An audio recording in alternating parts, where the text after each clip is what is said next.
తెలంగాణ ఎంసెట్ 2025 సంబంధించి ఎవరైతే స్టూడెంట్స్ ఉన్నారో మీ అందరికి ఒక గుడ్ న్యూస్ అనమాట.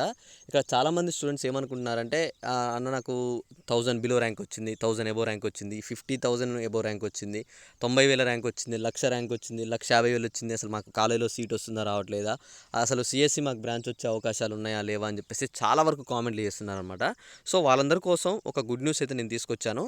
ఇప్పుడు అసలు మనకి కౌన్సిలింగ్ డేట్స్ అనేవి ఎప్పుడు ఉన్నాయి, కౌన్సిలింగ్ ఎప్పుడు స్టార్ట్ అవుతుంది, కౌన్సిలింగ్లో మనం ఎలా పెట్టాలి, వెబ్ ఆప్షన్స్ అనేవి వీటన్నిటి గురించి నేను చెప్తాను. ఫ్రీ సీట్స్ అనేవి మీకు కూడా వస్తున్నాయి, వీటన్నిటి గురించి కూడా మనం మాట్లాడుకుందాం.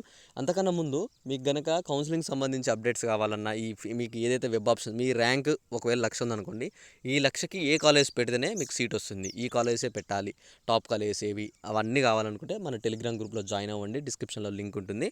అయితే ఓకే, ఇక్కడ మనం లేట్ చేయకుండా ముందుగా ఫస్ట్గా కౌన్సిలింగ్ అప్డేట్స్ గురించి చూసుకున్నట్లయితే కౌన్సిలింగ్స్ అనేవి మనకైతే సెకండ్ వీక్ ఆఫ్ మే, మనకంటే ఇప్పుడు నాకు తెలిసి మనకి వచ్చిన అప్డేట్ ప్రకారం చూసుకుంటే మనకి మండే నుంచి కౌన్సిలింగ్ స్టార్ట్ అయ్యే అవకాశాలు ఉన్నాయన్నమాట. కౌన్సిలింగ్ డేట్స్ అనేవి అయితే ఇవ్వడం అయితే జరుగుతుంది.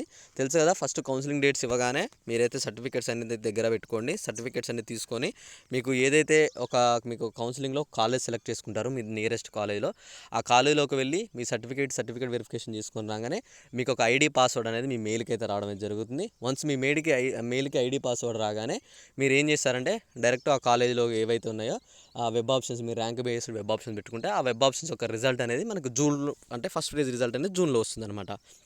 ఓకేనా. కాలేజ్ స్టార్టింగ్స్ ఎప్పుడు ఉంటాయంటే ఈ first phase, second phase, third phase, అలానే ఫైనల్ ఫేజ్ అయిపోయిన తర్వాత మనకి ఇక్కడ ఏదైతే కాలేజ్ జాయినింగ్ ఉన్నాయో ఆగస్టు సెప్టెంబర్లో మనకు కాలేజెస్ అయితే ఉంటాయన్నమాట. ఓకేనా. ఇది మెయిన్ ప్రాసెస్ వచ్చేసి. అయితే ఇప్పుడు ఇందులో చాలామందికి ఆ ర్యాంక్కి ఏ కాలేజ్ పెట్టాలో తెలియదు అనమాట. వీళ్ళకి వచ్చే ర్యాంక్ 1 ల్యాంక్ అనుకోండి, టాప్ కాలేజ్, టాప్ జేఎన్టీయూ ఇలాంటి ఫస్ట్ ఈ టాప్ కాలేజ్లో పెడతారు. అసలు ఆ కాలేజ్లో ఉండే ర్యాంకే 1,000 బిలో, మీకు వచ్చే 1 ల్యాక్కి 1,000 బిలో ర్యాంక్స్ పెడితే మీకు వెబ్ ఆప్షన్స్ వస్తాయా రావు. కొంతమంది ఏమనుకుంటారంటే మొత్తం ఒక 50, 60, 100 కాలేజ్ పెడతా వెబ్ ఆప్షన్స్ చెప్పి అనుకుంటారు. సో మీరు అలా పెట్టడం కన్నా నేను కొన్ని ట్రిక్స్ చెప్తాను, తర్వాత మీకు అవి చాలా యూజ్ అవుతాయి, తప్పకుండా మీకు చెప్తాను అనమాట. మీరేం వరీ కానవసరం లేదు. ఓకే, ఇంకా మీకు ఏమైనా డౌట్ ఉంటే ఒకసారి కామెంట్ చేసి ఈ వీడియోని మీ ఫ్రెండ్స్ అందరికీ అయితే షేర్ చేసేయండి. Thanks for watching. Thank you guys. జై హింద్.